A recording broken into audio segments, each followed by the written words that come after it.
Hello, my name is Susan Winkelstein, and I'm a funeral director with Chicago Jewish Funerals.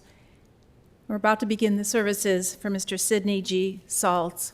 For those of you that are here in the chapel, just a gentle reminder, if you have a cell phone with you, to please place it in the silent mode or turn it off completely. Thank you. Officiating the service today will be Rabbi Eitan Weiner Kaplow.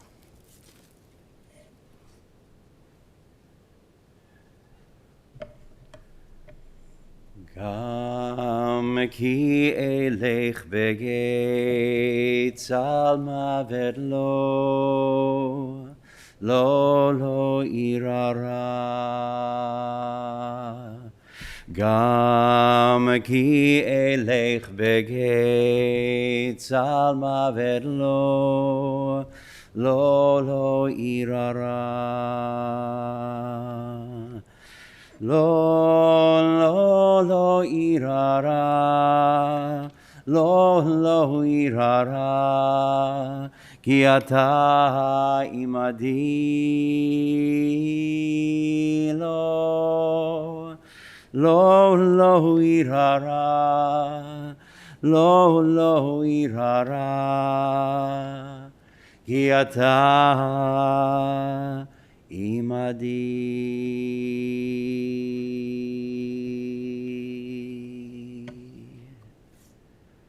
Gam ki elech begeit salmavet lo irara ki ata imadi.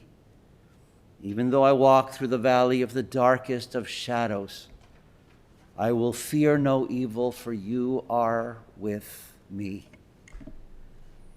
We begin this service with the ceremony of Kriya, the ceremony for the tearing of the ribbons. And so I'd like to ask the immediate family if you could all rise and we'll stand together up in front.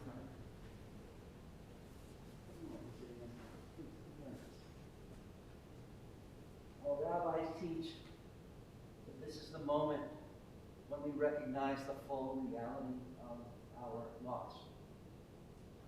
In the days since Sidney's death, it's been hard to be a mourner. It's hard to breathe when there's so much to do. So much to arrange, so much to coordinate, so many phone calls, so much communication. But now is the moment, as we're about to begin the funeral, when we recognize the full reality of our loss. And our rabbis teach us that beyond all the words that we can possibly say, we need to do something to express the tear that we feel in our hearts, the tear in our souls, in our family, the tear in our community. And our rabbis say we should tear a piece of cloth. It symbolizes the tear. The blessing that we say now is not a blessing of grief. It's not about mourning or loss or sadness at all. It's a blessing of acceptance in what has happened. For only with acceptance can healing possibly come. And so for those who are wearing the ribbons, and others if you'd like to join them, but for those wearing the ribbons, I'll ask that you repeat with me word by word through the Hebrew and phrase by phrase in the English. In Hebrew, Baruch Atah Adonai Eloheinu Melech HaOlam Dayan HaEmet. And in English, Holy One of Blessing. Holy One of Blessing. Your presence fills creation. You are the judge of truth. And now you can tear the ribbons from the side, from the bottom, about halfway or a quarter of the way through. Listen to the sound. And you know what the tear. You know what the tear in your hearts. Let me grab them for you. Give me just a moment. I'm going to grab them for us.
assignment.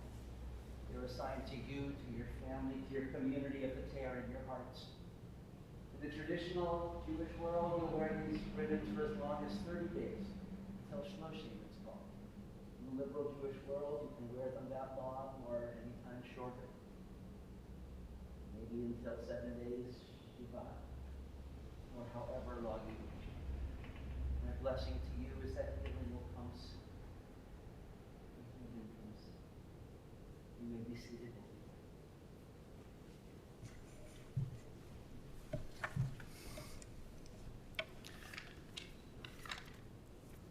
Baruch atah Adonai Eloheinu melech haolam Dayan ha'emet. Holy One of blessing, your presence fills creation. You are the judge of truth. Adonai natan v'Adonai lakach. Yehi Shem Adonai mevorach. The Eternal One has given, the Eternal One has taken away. May the name of the Eternal One be blessed. And so we have gathered here this day to remember, to memorialize, to say our farewell to Sidney Saltz. And though saddened and grieved, we are here to give thanks for his life, to celebrate his life. And what a life he had. Family and work, the arts, travel, food, philanthropy, a life, a full life. And I thank family for teaching me and telling me a little bit about his life and how special it was. Nevertheless, we search for comfort through the words of the Psalms, through readings of memorial, and through prayer. And so I ask everyone who has come here this day and those who are watching online to join with Sidney's family, with wife Anne, with children Elias and Sharon, Nathaniel and Megan, Courtney and Kevin, and grandchildren Evan and Daniel, Nicholas, Lily, Whitaker, and Booker. We join together as a community of family and friends, as together we remember. Mizmor LeDavid, Adonai ro'i lo echsar, binoteh sheyar bitzeni, halamei menuchot yinahaleini. These words in the Hebrew, they introduce the 23rd Psalm. And for those who received the pamphlet when you arrived today, you can find the 23rd Psalm on the inside panel. And those who wish, we can join together in reading these ancient words which still speak so powerfully to us today. The 23rd Psalm. The Eternal One is my shepherd. I shall never be in need. God makes me to lie down in green pastures, leads me beside the still waters, and restores my soul. You lead me in paths of righteousness for the sake of your name. And even when I walk in the valley of the shadow of death, I shall fear no evil, for you are with me. Your rod and your staff, they comfort me. You have set a table before me in the presence of my enemies. You have anointed my head with oil, my cup overflows. Surely goodness and mercy shall follow me all the days of my life, and I shall dwell in the house of the Eternal One forever. In the rising of the sun and in its going down, we will remember him. In the blowing of the wind and in the chill of winter, we will remember him. In the opening of the buds and the rebirth of spring, we will remember him. In the blueness of the skies and the warmth of summer, we will remember him.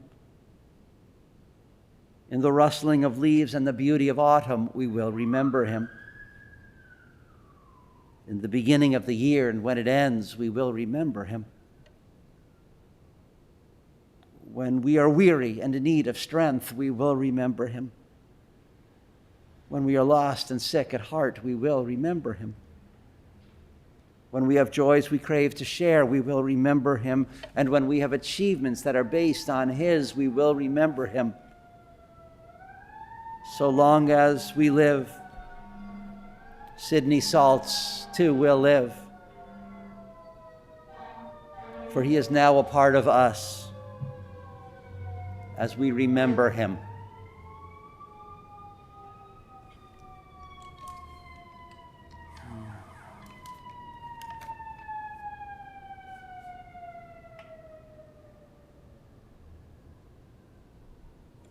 We are an ancient people, and we are well acquainted with grief in the valley of shadows. Death and sorrow are not strangers to us. Yet the centuries have taught us that a good name endures forever. And so with Job we say, Adonai Natan, God, you have given us a loved one who will not be forgotten. For all that was good and enduring in Sidney's life, we offer the deepest thanks of our hearts. Adonai lakach, God, you have taken away. And so we pray for strength to heal our broken hearts. And then we say, Yehi Shem Adonai mevorach. Blessed be the name of God. Blessed be the name of the eternal source of life and love, now and forever. This is the time to speak and to share beautiful memories of Sidney's life. We'll have 3 speakers this morning. First will be Bob Starr, then Bob Karton, and then Courtney.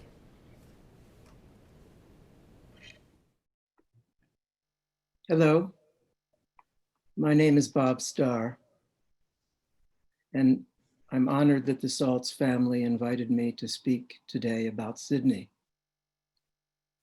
Unfortunately, due to the pandemic, I was unable to travel so that I could be with you there today in person. But thanks to Zoom, at least I can be with you from my home in London, England. I met Sid about 65 years ago in the mid-1950s when we were fellow students at Northwestern University. That seems like a long time ago, and it was. They were peaceful times on the whole. There was no internet, no desktop computers, no laptops, no cell phones, and no way even to take selfies. And it was a long time before Facebook, Twitter, TikTok, and even before anyone had heard of Donald Trump. Gas was then under 20 cents a gallon. A really great half-pound hamburger with fries at our favorite restaurant near campus was only 99 cents, and a Hershey bar still cost only a nickel. It was a time when most students could go to college without running up big debts. Tuition in those days was less than $1,000 a year, and if you wanted to live on campus, room and board wouldn't cost you more than another $1,000. America was doing well in those days on the face of it, but of course there was another side to the story as well. There was a great deal of discrimination in America. Women did not enjoy the rights that they enjoy today, and there were many other problems, as there are in every period of time. At Northwestern, Sid and I became very close friends. He was very serious-minded, thoughtful, quiet, and reserved, and he had very good judgment. We took quite a few courses together at college in politics, in history, economics, and literature, and we had many, many stimulating discussions on these subjects. I was not surprised at all that Sid became a straight-A student, although Anne recently reminded me that there was one exception during his 4 years as an undergraduate when he didn't get an A, He got a C, but we don't remember what course that was. Perhaps it was carpentry. Like many of our friends, Sid and I commuted daily to college. The lives of commuters in those days were very different from students who lived on campus and joined one of the many Greek fraternities for the boys or sororities for the girls. Sid and I thought the Greek fraternities were pretentious and not for us. So we joined a social club called the Praetorians. And he would have wanted me to tell you that the Praetorians were named after the Roman Praetorian Guard, which was an elite unit of the imperial Roman army. Membership of the Praetorians at Northwestern was entirely composed of commuters from the Chicago area like Sid and me, many of whom were Jewish like us, and many of whom were first or second generation Americans like us. Not surprisingly, when the university ranked the Greek fraternities and the Praetorians each year in terms of academic achievements, the Praetorians were always on top. And of course, Sid was always on top of all the other Praetorians in the academic tables. Sid simply stood out among us. He was very focused, hardworking, and motivated, and everyone liked him. He was a really good person. I later learned that he'd also been valedictorian of his class at von Steuben High School in Chicago. I remember von Steuben was in the news when he was there because another student, Harvey Babbage, had scored a record 95 points in one basketball game. Sid told me he'd seen that game, but I think that his main strength in sports was more as a spectator and not as a participant. I won't dwell on his academic and professional achievements. They were remarkable, as you all know. For me, he represented kindness and thoughtfulness. He had character, integrity. Perhaps this reflected an inheritance from his loving mother, Dora, as well as his father, Ben. Ben had arrived in America at what they call today an undocumented alien. Later on, he became a proud American citizen, of course. And though he didn't have the educational opportunities open to his children, Ben was very clever. And I remember that he held strong opinions on many subjects. Most of all, however, Ben was devoted to his children and his grandchildren. To me, as I said, Sid was a very loyal and trustworthy friend. In fact, my parents met him through me, of course, and they had very good judgment about people. And from the start, they loved him, treated him as if he were a member of our family. And though we lived far apart after our college years, Sid and I stayed in close contact and tried to get together whenever possible. Over the years, his passion for learning never abated. Jane Austen, as many of you know, Henry James were among his favorite authors. He was always reading and would often ask me if I have read this book or that book. There were so many books from the by 18th and 19th century English novelists, books on ancient Egypt, the Italian Renaissance, American history, economics, Jewish history, and many other subjects. I couldn't keep up with him. Over the years, Sid was also passionate about everything else that interested him, which, as we've heard, included traveling to new places, the arts, music, and helping others, philanthropy. But most of all, I remember that Sid was devoted to family. I remember years ago how happy he was to have become a father and how lovingly he would speak of his boys, Elias and Nathaniel, as he later did of Courtney when she became a part of the family as his daughter. And he told me just recently how happy he was that all three of you have found happiness with your life partners. Sid also spoke with joy and love about each of his grandchildren, all six of them, Evan, Daniel, Nicholas, Lily, Whitaker, and Booker. And all of you were so important to him, and he was so happy to see you whenever that was possible. And finally, of course, he was absolutely devoted to his beloved Anne, who made him so happy for so many years and in so many ways. Such a wonderful man. Sid, I will always remember you. Thank you. Good morning. My name is Bob Karton. I too am honored to have been asked to speak this morning. I'm not sure how long I've known Sid, but it's been a long time. We met years ago when my wife and I ran into him and Ann at the opera. We discovered a mutual love for opera.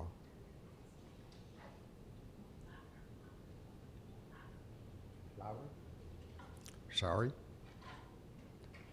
We had the same series subscription, which continued for years. As time went by, we discovered many interests in common and became close friends. Sid and I, both being lawyers, found we shared still more interests than opera. We ended up having a routine of weekly lunches at the Union League Club. They started out being for the standard hour or so, and soon stretched to an hour and a half, or even 2. We never seemed to run out of things to talk about, and we laughed a lot. Sid was knowledgeable in so many areas. He loved music, particularly opera, and had accumulated a large collection of 78s, 45s, 33s, tapes, and CDs. Sid loved Chinese food and enjoyed lunch monthly at Chinese restaurants with 8 other men. We call ourselves the Sinophiles. He loved the law. He was a voracious reader.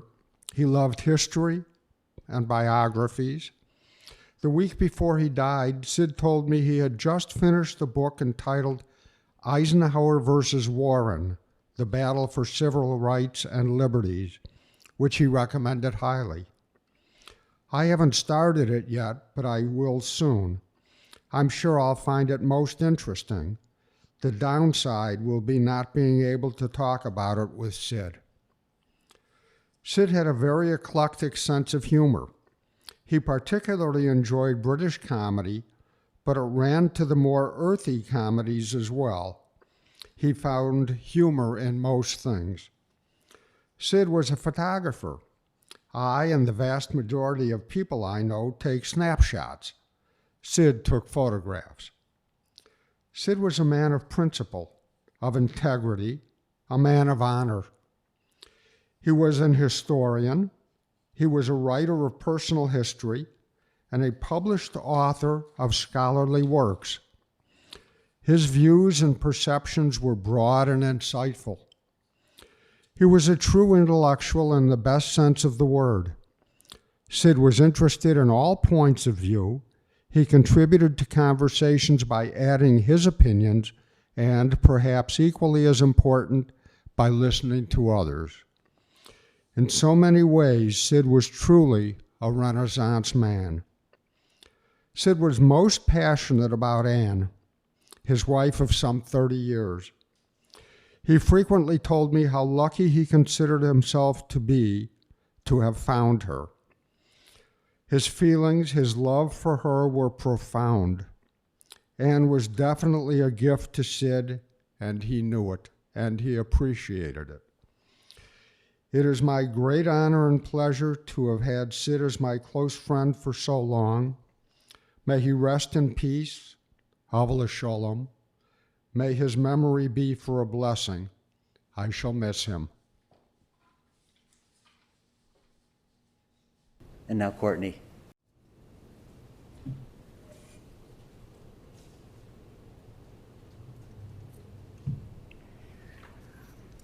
Thank you to the Bobs. I can tell you that in the last few weeks, talking to both of you over FaceTime brought so much joy to him, as well as all the visits. Jeff and Mike and Ruth, Yale and Starr and Harvey. It brought so much joy those last few weeks, I can't even tell you. A couple of weeks ago before I left, Dad and I were talking. We were able to say our goodbyes and say all the things we needed to say to each other. He told me that this was going to be painful, and he was speaking from experience. One cannot grasp the full magnitude of pain, sorrow, and grief of losing a parent. From the beginning, Dad showed me he was going to be a rock in my life. Many of you don't know, but he was a superb candle maker.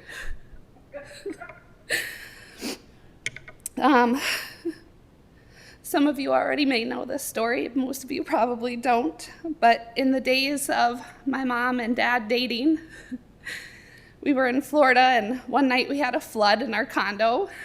The washing machine overflowed, and it was a mess. I ended up having a migraine and was in the bathroom and went to bed, and I had a project. It was to make hand-dipped candles. And that night, Dad went to the store, and he made those candles. In the morning, I woke up to the most beautiful hand-dipped candles. And the teacher took note as well. He said they were the best he'd ever seen.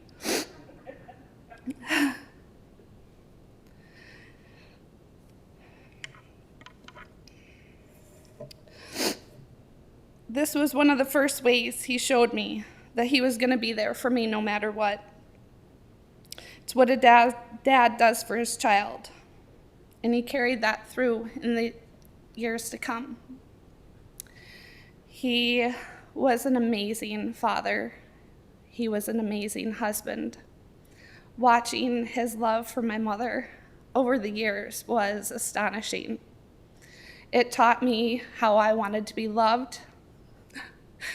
And I cannot tell you how grateful I am that they found each other. He was also an amazing grandparent. When the boys were born, when the twins were born, I should say, that changed his world.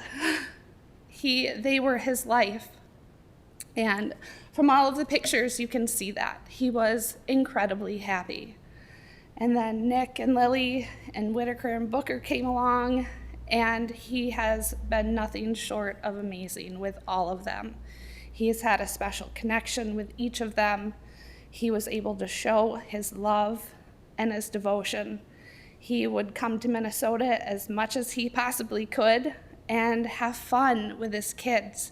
He brought out the silliness, and that's one thing that I'll never forget. If you saw in the pictures, he was making a funny face, a couple of the pictures, making funny faces with the kids. And, he could just make the children laugh so hard and got them involved in that. And that is one of the things I appreciated most in him, his sense of humor. He was a rock. He was encouraging, supportive, pushy at times. But an amazing father.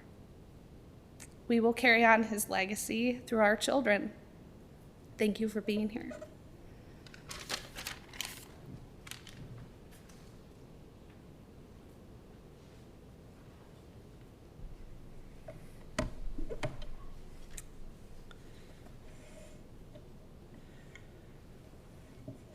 A poem called He Is Gone by David Harkins. You can shed tears that he is gone, or you can smile because he lived. You can close your eyes and pray that he will come back, or you can open your eyes and see all that he has left. Your heart can be empty because you can't see him. Or you can be full of the love that you shared. You can turn your back on tomorrow and live in yesterday. Or you can be happy for tomorrow because of yesterday. You can remember him and only that he is gone. Or you can cherish his memory and let it live on. You can cry, close your mind, be empty, turn your back. Or you can do what Sidney would want, to smile, Open your eyes. Love. Live. And go on. Each of us has our own images, our own memories, our own recollections.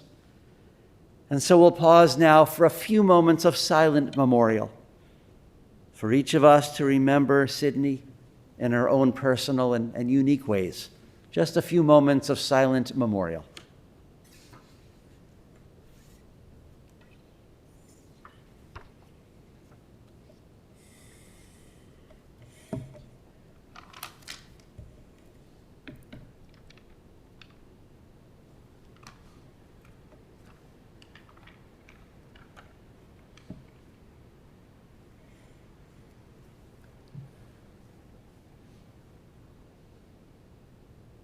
At this time, we continue with the chanting of El Malei Rachamim. This is the traditional Jewish blessing which asks that Sidney's soul, his legacy, move on and live on. And in many ways, his legacy and his memory will live on. It lives on through family and through friends and community. Lives on through his acts of goodness and loving kindness. Memories and legacies do live on. In a few moments, I'll be asking everyone to rise, but I quickly add that for anyone present for whom standing is difficult, of course, you may remain seated while the rest of us stand. We continue with El Malei Rachamim. Please rise, everyone.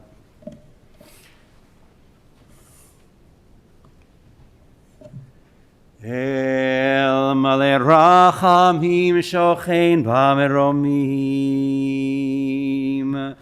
Hametzei menucha nechona tachat kanfei hashchina Im kedoshim uteorim kezohar harakia mazirim Et nishmat Shalom ben Dov udvora shehalach leolamo Baal harachamim yastirehu beseter kanafav leolamim Vayitzror bitzror chayim et nishmato Adonai hu nachalato Ve'yanuach b'shalom al mishkavo V'nomar Amen.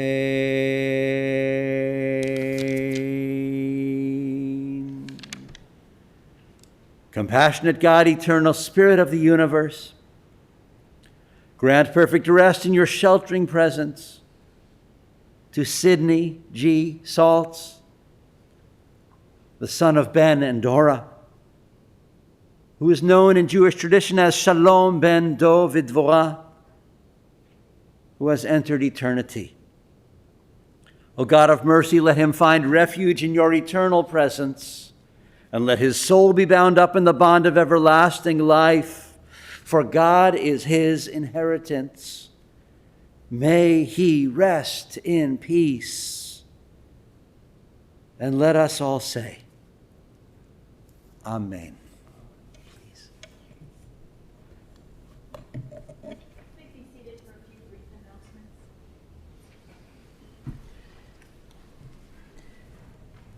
The interment service will continue at Memorial Park Cemetery, which is located in Skokie. For those of you driving to the cemetery, we will give you a orange funeral safety sticker, which should be placed on the inside portion of your front windshield, as well as a magnetic flag to be placed on top of your vehicle. And please use your bright headlights while in procession, as well as your emergency safety lights, your flashers.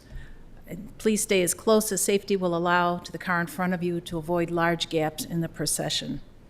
At this time, I'll ask the following people will be serving as pallbearers to please step forward. Harvey Feingold, Nicholas Del Fiaco, Jeff Richmond, Ron Rayson, David Hansen, and Frank Johnson Jr., and his honorary pallbearer, Michael Margulies. I'll ask everyone to please rise.